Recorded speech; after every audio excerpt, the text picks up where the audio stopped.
Assalamualaikum warahmatullahi wabarakatuh. Perkenalkan, nama saya Mantik Widati dari kelas 1 KPIC. Di sini saya akan sedikit mempresentasikan materi mengenai kedudukan atau fungsi hadis terhadap Al-Quran dan argumen kehujahan inkarus sunnah. Materi yang pertama yaitu dalil-dalil kehujahan sunnah. Pertama ada dalil Al-Quran.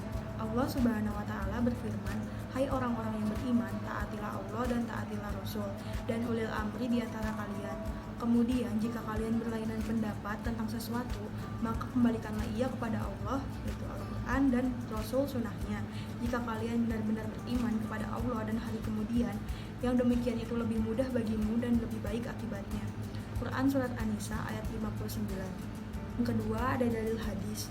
Bagaimana engkau memutuskan suatu persoalan yang dihadapkan kepada engkau? Ia menjawab, aku memutuskan berdasarkan kitab Allah. Jika tidak diperoleh dalam kitab Allah, maka aku putuskan berdasarkan sunnah Nabi. Jika aku tidak menemukannya, maka aku putuskan berdasarkan ijtihadku dengan mengambil pendapatku. Dan aku tidak meremehkan persoalan tersebut.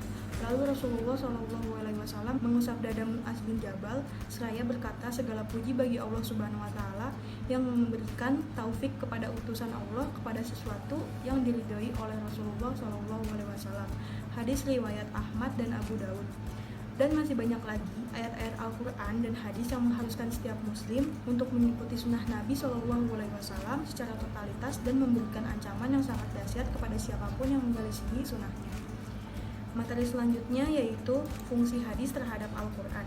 Yang pertama itu menegaskan kembali keterangan atau perintah yang terdapat di dalam Al-Quran. Yang kedua, menjelaskan dan menafsirkan ayat-ayat Al-Quran yang datang secara mujmal, am, dan mutlak. Yang ketiga, menetapkan hukum-hukum yang tidak ditetapkan oleh Al-Quran yang disebut dengan bayan tasyrih. Materi selanjutnya yaitu inkarus sunnah. Pengertian ingkar sunnah yaitu suatu paham yang timbul pada sebagian minoritas Islam yang menolak dasar hukum Islam dari sunnah sahih, baik secara totalitas, mutawatir, dan ahad, atau sebagian saja tanpa ada alasan yang dapat diterima oleh para ulama. Materi selanjutnya yaitu tipologi ingkar sunnah.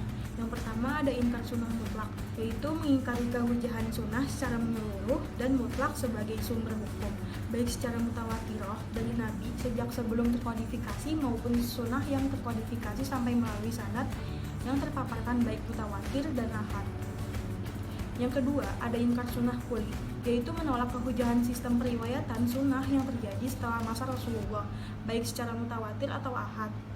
Penolakan sunnah yang dimaksud adalah menolak semua cara periwayatan atau prosedur kehadiran sunnah yang tidak memberikan faedah ilmu dan dugaan kuat baik mutawatir maupun ahad. Yang ketiga ada ingkar sunnah syibkuli atau pengingkaran seluruh sunnah, yaitu golongan yang hanya menerima hadis mutawatir saja dan menolak seluruh sunnah ahad. Menurutnya hadis mutawatir itu tidak mungkin terjadi karena sulitnya persyaratan yang ditentukan oleh para ulama. Yang keempat ada ingkar sunnah juzi, yaitu pengingkaran sebagian sunnah. Maksudnya mengingkari sebagian sunnah ahad yang sahih yang dianggap bertentangan dengan Al-Quran dan bertentangan dengan rasio dan sains.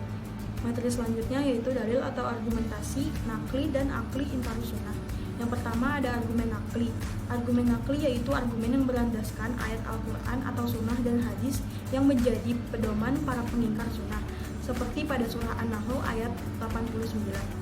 Yang kedua ada argumen akli. Argumen akli yaitu argumen yang tidak berupa ayat Al-Quran atau hadis, tetapi berdasarkan pemikiran mereka sendiri. Dengan argumen seperti orang-orang Arab yang memiliki pengetahuan bahasa Arab mampu memahami Al-Quran secara langsung tanpa bantuan penjelasan dari hadis Nabi.